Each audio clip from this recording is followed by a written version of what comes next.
Es terrible cómo se desbordó esta quebrada.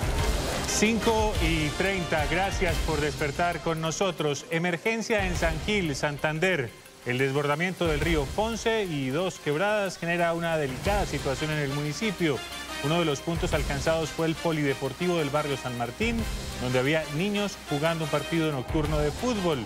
Un muro se desplomó y un niño de 7 años murió. Al menos 6 menores resultaron heridos en ese sitio. En total, 19 personas lesionadas.